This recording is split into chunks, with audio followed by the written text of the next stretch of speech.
ሄርሜላ በአዲስ ነገር ተከስታለች። ሙሉ መረጃውን የማቀርብላችሁ ይሆናል። እስከ ቪዲዮ ፍጻሜ አብራችሁን ቆዩ። ሰላም ሰላም፣ ውድ ቤተሰቦቼ ሰላማችሁ ይብዛ። ለዚህ ቻናል አዲስ የሆናችሁ ሰብስክራይብ፣ ላይክ፣ ሼር እያደረጋችሁ ቤተሰብ ሁኑ።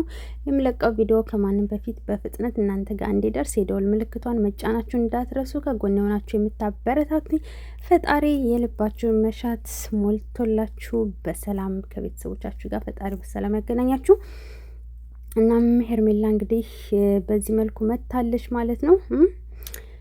ቡና እየተቀዳ ጭሱ ምናምን ማለት ነው። ጉፍጥፍጥ እያለ በቃ ምን ይቀራል ማለት ነው። እና እንግዲህ ሞርኒንግ ላይክ ዚስ ብላለች ማለት ነው። ጠዋት እንደዚህ አሪፍ ነው እያለች ነው ማለት ነው። እና አንቺ ምን አለብሽ ቡና ጠጭ ምን አለብሽ ማለት ነው።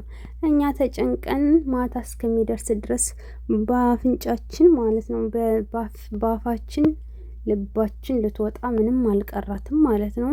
ማታ እስከሚደርስ ጭንቅ ጥብብ ብለን እኛ እንላለን። አንቺ ደግሞ ቡናሽን ትጠጫለሽ ማለት ነው። አዎ እንደምታዩት ማለት ነው። እሷ ቡናዋን እየጠጣች ነው በጠዋቱ ተነስታ፣ እኛ ደግሞ እንጨናነቃለን ማለት ነው። ምን አለባት እሷ ወይ ጉድ። እና ለማንኛውም ውዶችዬ እናንተ ሀሳብ አስተያየታችሁን ከታች ጻፉ። በተረፈ በቀጣይ ቪዲዮ እንገናኛለን። ሰላም ቆዩልኝ።